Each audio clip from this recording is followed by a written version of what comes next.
So we've got Exodus trading on the New York Stock Exchange. This is related to things that we've been talking about over the last week with T0 and Securitize, and now that Exodus is fully live and trading on the New York Stock Exchange, it's a very kind of interesting situation because instead of having the traditional broker relationship, whatever, now we have a whole bunch of stock that is backed with Web3 tokens. So the Exodus shares have representation on Algorand. And since they're trading through Securitize, that means that the registered agent for this stock is actually backed by a token. So a lot of the stuff that we've described related to GameStop and how the stock infrastructure has had some troubles with it, with market makers and naked short selling and whatever. It seems like Exodus is set up to be one of the first companies where these things aren't possible anymore because they have token to back representation. So I'm super excited to have a discussion with you about this, Lucas, because it feels like we've just crossed into some really uncharted territory here, even a place that Overstock didn't get to. Yeah, we saw Exodus attempt to do this several months ago, even inviting all their employees to the New York Stock Exchange, and approval that was ostensibly gained from the SEC was then withdrawn in a surprise. So we knew this was, long story short, we had an idea this was coming, whatever the narrative was from the SEC side as to what happened, and we could only guess with the with the upset to the current state of naked short selling in our exchanges. But there was something else that you brought to my attention the other day that that I thought interesting, and that was the amount of Bitcoin that Exodus holds. Can you remind me how much they're holding? Almost 2,000, and they said that they're still accumulating. So they're on the top 20 list of all companies that have ever announced that they had any amount of Bitcoin. Wow. And MicroStrategy with Michael Saylor is drawing all sorts of attention now with their Bitcoin holdings. There's all this talk of strategic reserves of Bitcoins by everyone from the United States to El Salvador to St. Kitts and Nevis. So I find it very interesting that Yeah. Here's the list right here. So if you look, Exodus is listed there at 13 with almost 2,000. So yeah, pretty high up there with respect to all the companies that have announced any kind of treasury in Bitcoin. Yeah, interesting also to see Tesla so high up there. Well, I guess Elon had plans or had expectations of Bitcoin also. It's a gobsmacking number that MicroStrategy's got, though. Look at that, like almost 400,000. I'm sure that it's gone up a bit since this was originally published. Unbelievable. And Exodus is also primarily a Bitcoin wallet. I mean, I know that they support many different cryptocurrencies, but I assume, I don't know for sure, I'm sure you do, that Exodus began as a Bitcoin wallet. Is that where it began? It always was a multi-asset wallet. I mean, Bitcoin was likely one of the first assets it supported, but I think at the time when it launched, there were enough other things out there that made sense. And Ethereum's always been a big part of what Exodus has been doing. So yeah, Bitcoin featured prominently. It still is one of the primary drivers of everything they do as far as their exchange revenue. And actually, I'll bring that up because it's an interesting thing to look at with respect to Exodus as a company. Because not only are they some sort of a play on holding Bitcoin as a treasury asset, which a lot of the companies that are on this list in some sense are. Like MicroStrategy certainly is a big portion of what they're doing is just treasuring Bitcoin assets and doing the leverage debt thing that they've done. But Exodus actually has, their exchange, which they run, and exchange aggregation, and that's where a big part of their revenue comes from. And so they're a profitable public company in their own right without thinking about their Bitcoin strategy. So, I'm not surprised to see that the street has priced these guys at a billion-dollar company. Wow, priced at $1 billion. Yeah, MicroStrategy goes out and buys their Bitcoin, but what I find, more interesting about Exodus is that they're a wallet for all of these different types of assets. They allow you to swap between those assets, and in order to provide that service, I'm not sure if they had a third party that they were originally partnered with to do that, but at some point they began to exchange those assets themselves, and in doing so, I charge a fee, and thus, whenever people are swapping Bitcoin for Ethereum or Bitcoin for XRP or whatever it may be, um, they have some dust trickle through the floorboards.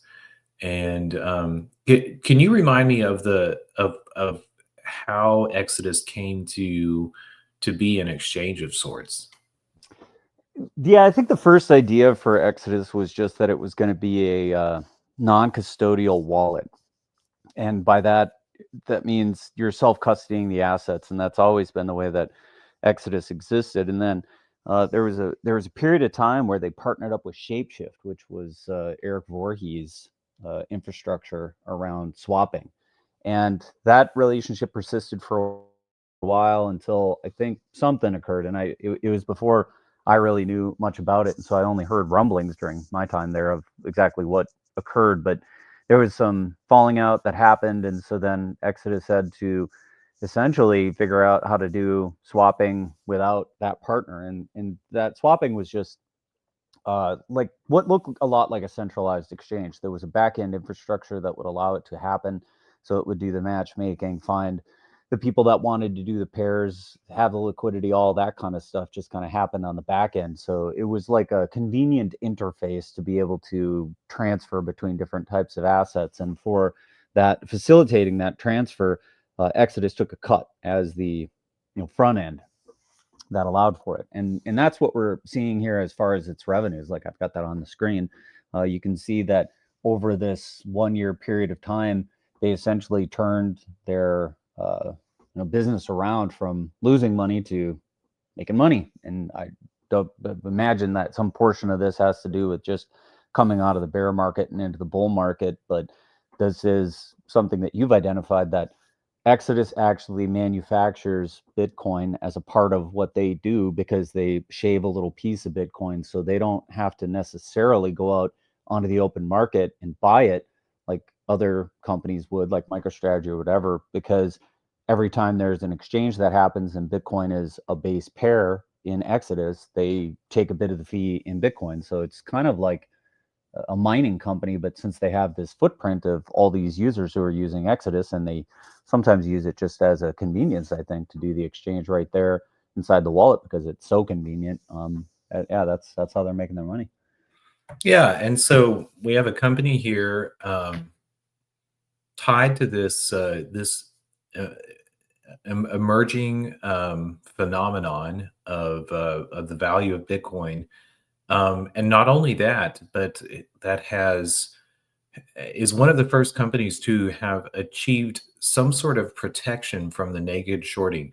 And I think we also need to get into a quick explanation of what's going on there. One narrative of what is happening there. One, we're fairly certain that it is happening. Several companies have been found guilty of engaging in naked short selling. But also what they're doing whenever they do so is manipulating the decisions in the company to sabotage a company. And we've seen this with any number of publicly traded companies in the last 15. I don't know how far it goes back, but Bed Bath and Beyond, AMC. Oh, help me out here. What's that toy company? Toys R Us. Restaurant chains, et cetera, et cetera. And the idea is that people who have access to the naked short window want to buy a stock and then drive down the value of the company so they can sell the shares that they borrowed in the future at a depressed value, and that has been a caustic effect going on in our current version of capitalism for a while. Yeah, and it's been lambasted by a variety of different people that have companies that have suffered under this, from Elon Musk to Donald Trump himself. That there's all these stocks that look like they're being manipulated, look like they're have had weird behavior going on where the number of shares outstanding exceeds the total number because of what's been going on with shorting and fails to deliver and whatever. And so the interesting thing about the situation is that that seems to be eliminated here, and this is kind of documented in this webpage that we've got loaded here, because it's talking about how the shares interact with Securitize and the tokens themselves. So if you see what Exodus is saying about their shares, is that their shares are held directly in traditional book entry form on the Securitize platform. And if we hadn't been looking into all this GameStop stuff, I don't think most people would even understand what traditional book entry even was. Like, this is some esoteric stuff that you'd have to go look up. But what essentially it means is that when you're holding these Exodus shares through Securitize or as the EXOD tokens on Algorand themselves, that you're holding them in a way that is not with the traditional infrastructure of Wall Street, which is the DTCC. And it even talks about in here that as you go through this process, that you are moving the shares from being in your registered agent to going to the brokerage and to the DTCC. So it's like you're transferring this stuff around in a way that's knowable and that it's traceable. And so now we've got like a vastly different way of doing stuff, and Exodus and Securitize have sort of paved the way towards one of the first stocks that's trading on the New York Stock Exchange that has these properties, that it's got this token back, infrastructure behind it. And do you know, so I see Securitize here. We talked about T0. So both Securitize and T0 are platforms that have access to move the EXOD tokens on.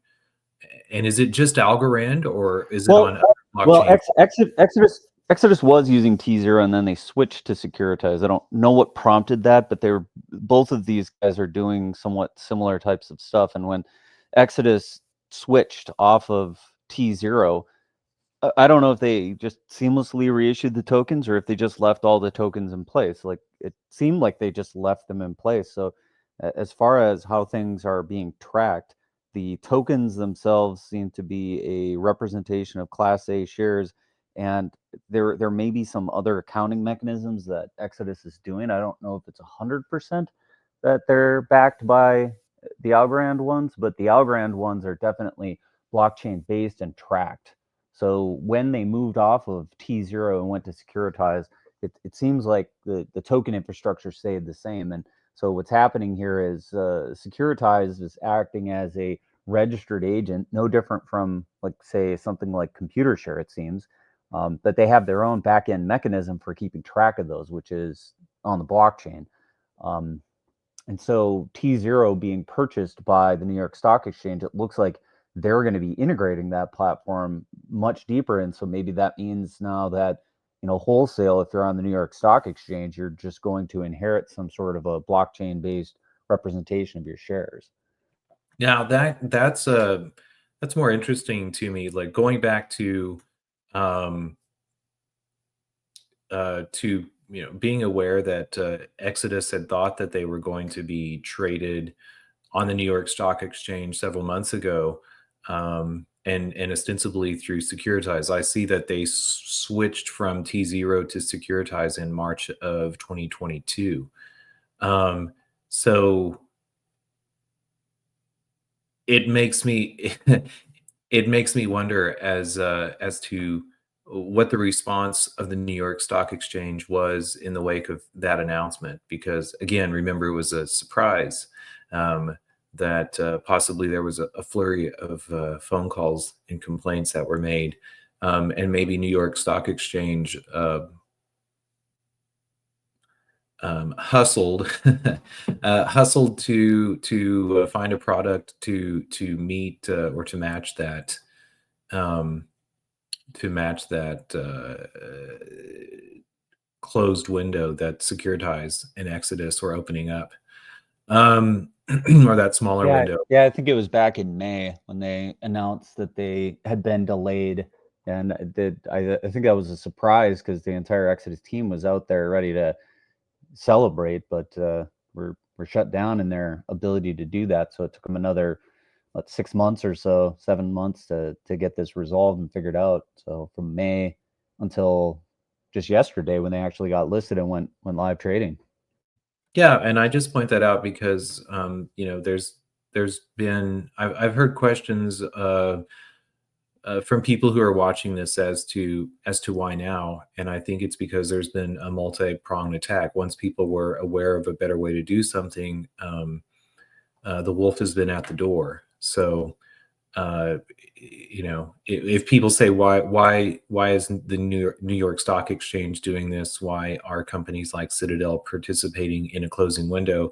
Perhaps it's because they once a wider group of people begin to understand a better way in the future, there's not much they can do to hold on to that broader trading window. A question that also occurs to me as we look at this is, why can't holders of EXOD tokens just trade them directly on the Algorand blockchain? I think you can. They're a token that's on the blockchain. So if you said, "Hey, I want 10 of those EXOD tokens," and we were willing to do some kind of an exchange, I think you could, honestly. Interesting. That to me, because I looked. I was looking into. I was actually trying to find this the date of this announcement, and I did a search, and I can't. And I kind of got sidetracked into a Reddit thread, and that Reddit thread was from, I believe it was from 2 years ago, and Exod was trading at $1, and Redditors were lamenting that they didn't want to buy any because they did not want to sign on to T0 or Securitize as a platform. So, Well, I'm sitting here in the interface, and I clicked the send button on Exod, and I am able to type in some number of these shares, and it prompts me for an address to send it to. So I mean, it sure seems like it would work. So I mean, I guess we could test it out, but I'm pretty sure that these are just tokens on the Algorand network. As far as acquiring them through some official means, we were looking at that, right? So you can definitely go out right now on the New York Stock Exchange, and you can purchase these tokens. How you actually go from having bought them in something like Fidelity and transforming them into something you can self custody, I think I'd have to go through the documentation of exactly what that looks like. But it seems to me that the process for doing that would look very similar to what the GameStop community went through, which is to removing your shares from your brokerage and putting them into your registered agent. And there's a process for doing that that we've talked about, and that people like Patrick Byrne talked about when he was mentioning this is how you have some fight against the short sellers, because if you actually take control of your shares and they're no longer in the DTCC, then you now have the ability to self-custody them. They're in your name, they're in book entry, and they're no longer available to be borrowed. So I think the process here of what it would look like to get your shares into your self-custody Exodus wallet would be to go get them on the New York Stock Exchange or through some other platform like Securitize, who's doing this, and then you would get them into your self-custody wallet. Now you can trade them freely amongst other people. So like if we wanted to do some kind of a trade, I think we could do it. And if we wanted to do an atomic swap, we probably could.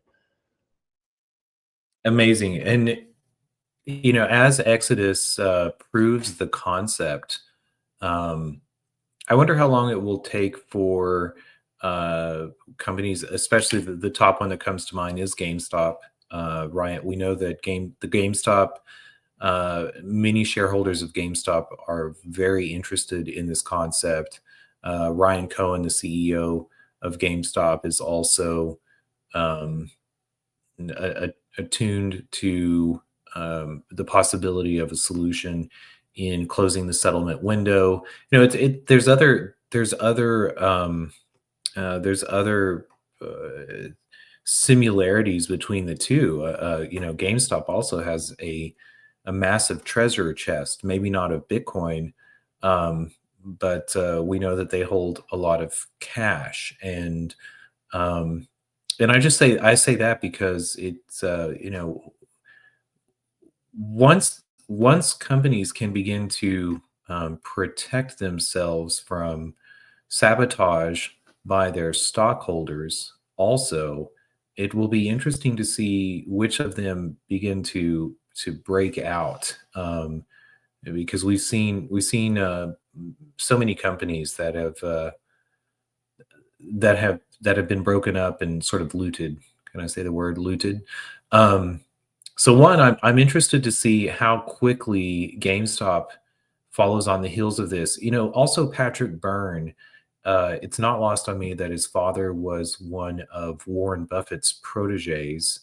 Was the CEO of Geico, which is a Warren Buffett insurance company.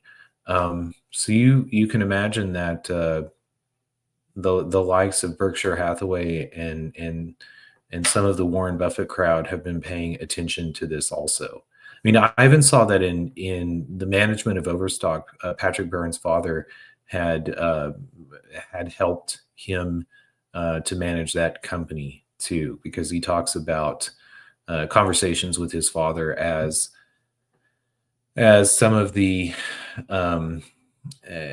as some of the management of Overstock were working against him, for whatever reason that was. So so the process of looking at what it takes to actually get this out is it looks like since Securitize is the registered agent, you need to go create an account with the registered agent, because that's how you would take your shares and take ownership of them in your own name. And then it's Securitize that has this wallet infrastructure that allows you to say, okay, and now I want my tokens over here. So there's still some traceability that goes through, like them being booked, and then they go into your self custody. And at that point, like it's yours to sort of move them around. And it looks like what Securitize has is an infrastructure that keeps track of the Algorand blockchain. And as we looked at this when we were taking a survey of what was going on with this stuff, that Securitize is using a couple of different, or no, that was T0. Can't remember if Securitize. We should look that up. Is Securitize only using Algorand, or are they using multi? I know that T0 said that they were using multiple. Let me check that real quick. But anyway, so you go into Securitize and then your book entry, and then you can withdraw it into your wallet. So they're looking at the Algorand chain and they're seeing as things move around, and so they've got this little interface where you can see how many shares are booked in your name. Yeah, and it was T0 was on, I believe, Tezos and Ethereum and Algorand. And I didn't see if Securitize was partnered or using multiple blockchains or not, but I'm not sure why they wouldn't be.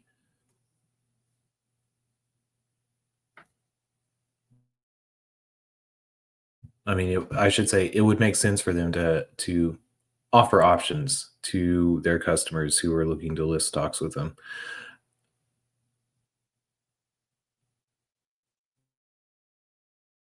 Yeah, so this page from Securitize is all about institutional tokenization for real world assets. So this is their platform for instant settlements and automated compliance and shareholder data.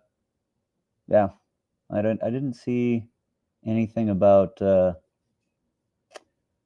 other tokens though, so I think it might just be Algorand. But it's not like you really need different ones to facilitate this. You just need the immutable blockchain essentially.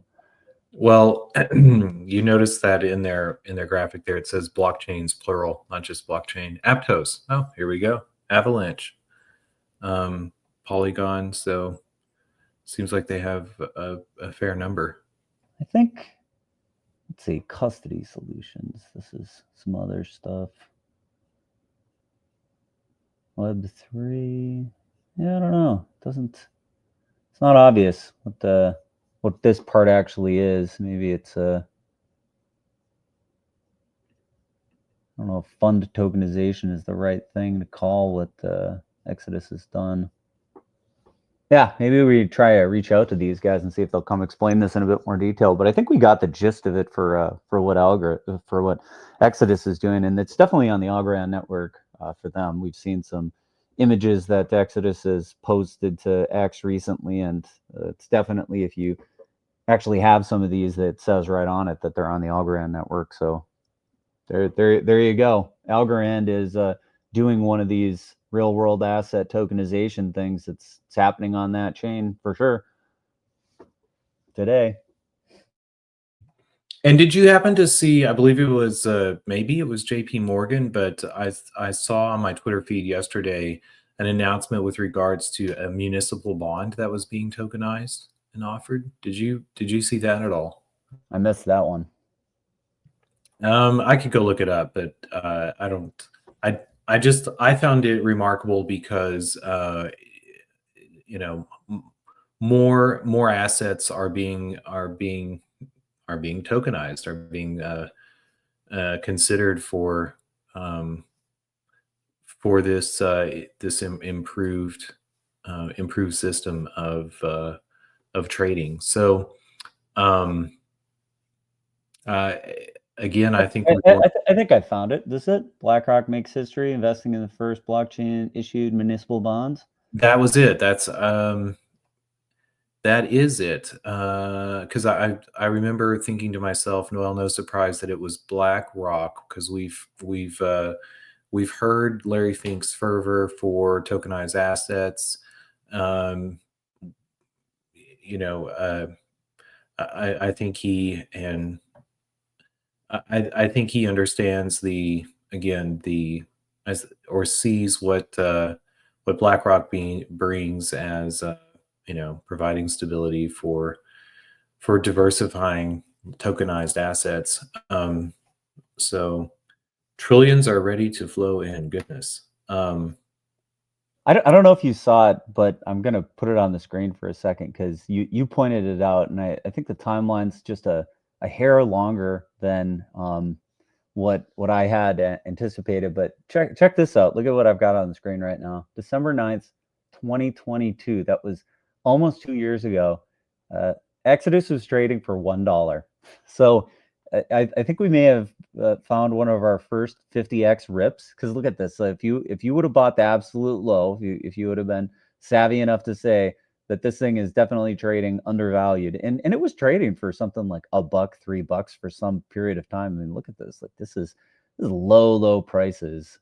We're in the doldrums of the bear market here, and then this is, I think, where there was that announcement in May. So May 9th or whatever is where we got word that they were going to be on the exchange. And so then it starts to rip. But like, yeah, if you'd have really believed and got this thing back here, you could have got your first 50x rip, I think, of the of the new bull market. Yeah, that's unbelievable. And we thought the May candle was a big candle, but look at it now. Yeah, and so you got a little bit wonder about the valuation here. I don't know everything about how to value these things, but as far as what I can tell, the amount of Bitcoin represented by the number of outstanding shares is something like $7 to $8 worth of Bitcoin per share of Exodus. So it's not like outrageous. I mean, GameStop, I think right now it's trading at something like $30 and has $10 in cash. So you got to wonder why some company that's like GameStop that's sitting on almost $5 billion, like what are they doing with those treasury assets? Like, are we going to see them actually dump some money into Bitcoin? I know that Microsoft, I think, just rejected that idea. I don't know if you saw that. I did see that. I mean, I'm not sure. I don't want to comment on. I don't know that much about Microsoft, but when I look at this candle again, I think we are entering a new era of capitalism. Um, whenever we're getting closer to this idealized concept of companies want to make a product and provide value, and I'm, I think that I mean, going back to all these all these stock movies from the 80s, maybe even before then, it was a walled garden for some people to play in. There was not fair access. There was not fair access to the trading floor. There was not fair access to information. So, in making the market more fair, I, I think it's great news for the company Exodus, whatever companies are being traded, um, and also is good for everybody in that more people will choose to play there. Um, so I mean, as far as that evaluation goes, I'm just not surprised. I don't know what they're going to do with it. What can GameStop do? Maybe we get away from this trend in companies turning to financialization in order to return rewards to their stockholders.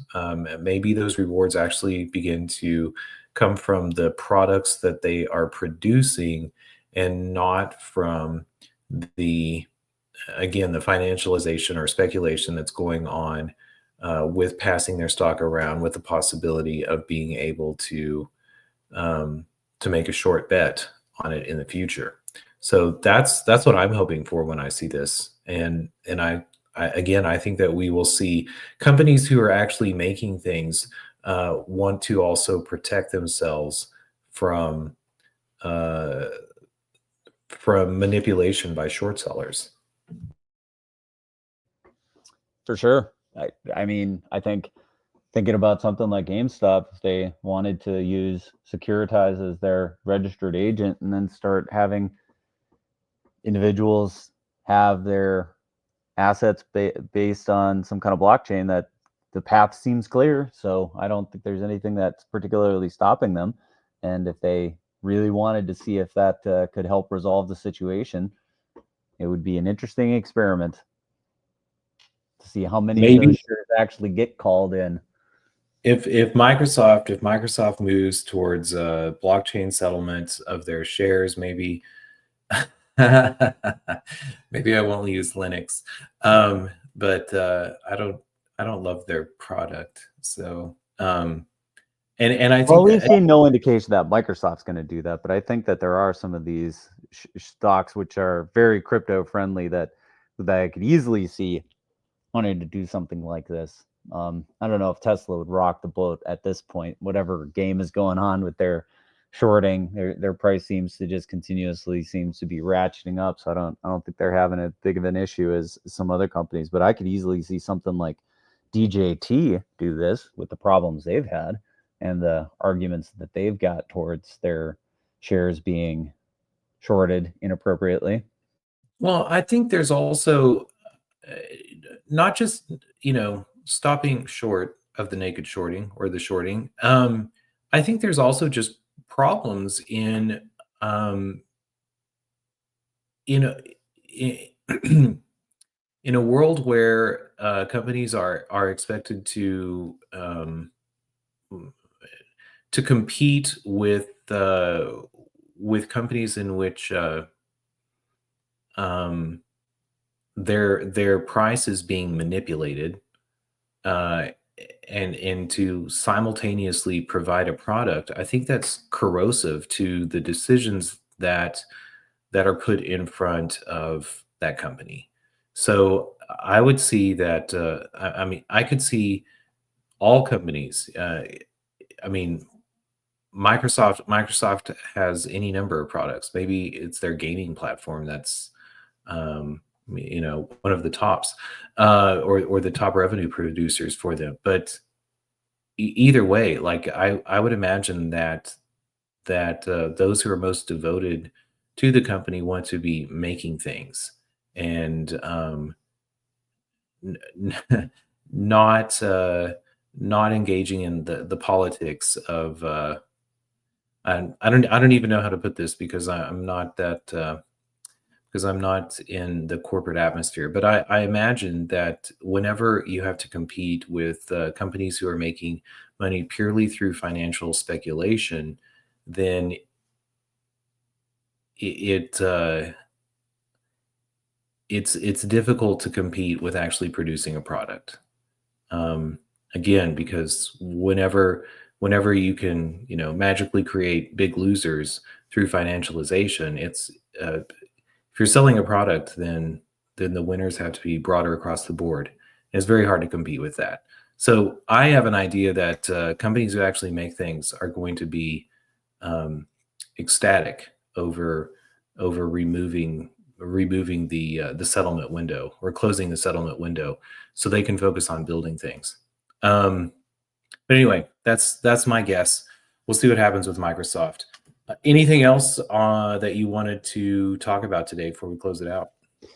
Maybe just to paint a bit of a picture about how I might see this playing out on Chia. So, having had a chance to play around in this infrastructure and poke at it a bit from a person who's holding some amount of these EXOD tokens, and obviously I'm not advocating for anybody to buy it. We're just sort of covering it, but looking at how it works. I note that there's still some gaps in what I would consider to be a fully functioning market around this. The first interesting things that you'll see is that the price, there's a mismatch that's not correctly reflected with any kind of regularity.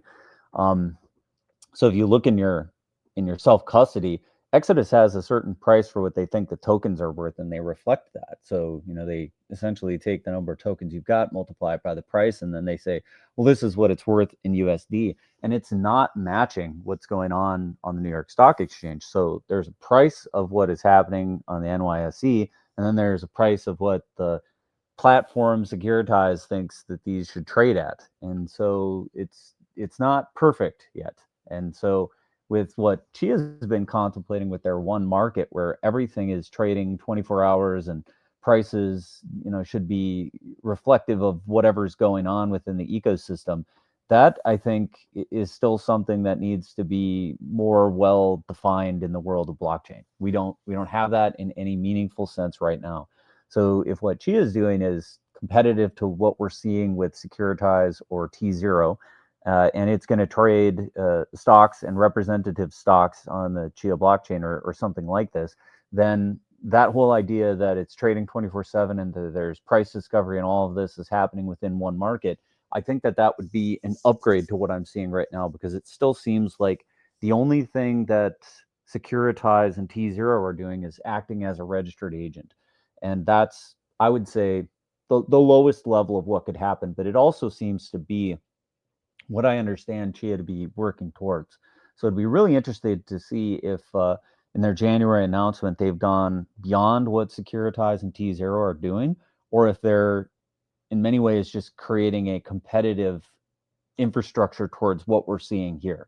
So I guess that's my only closing thoughts is, me still speculating that something that what Chia is doing here has to do or is competitive to T0 and Securitize, this mechanism of acting as a registered agent and then somehow enabling a broader market because they're doing this portion of the infrastructure that allows you to self custody your stock. Well, January's getting closer, and I'm anxious to find out what the details are about Chia's open market too. But the offers, I love the offers on Chia, and incredibly powerful what they can bring um, to changing our concepts of how fair, how true price discovery is. So, yeah, we'll see sooner and sooner, or it gets closer and closer. Maybe one thing to close this out. I don't know if you saw, but we had the first bet on the price of Chia using the options infrastructure that Chia is I planning on deploying. I did see that. I think it was for 10XEH between is it Cameron and Slowest Time Lord. So Yeah, bravo. this is kind of an interesting bet too, because look at what they're betting. They're betting that the price of XCH from the time that this was originally filed, which I think was a few days ago, so that they're saying this is a 45-day bet that this is going to go to $90.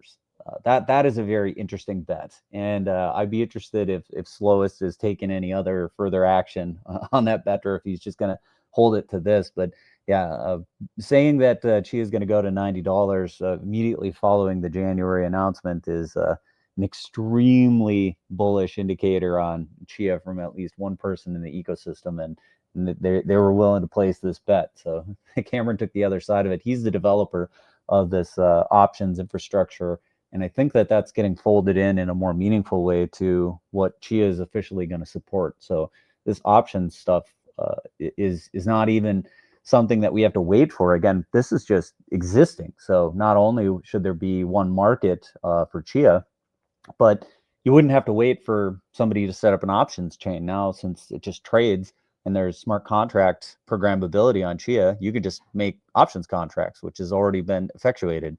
So yeah, very interesting financial instruments being developed on Chia, and the infrastructure is coming a long way in a very short period of time. So it's already happening. It's going to be a beautiful 2025. We're not there yet. Anyway, we'll see you tomorrow. I think that's all we got today.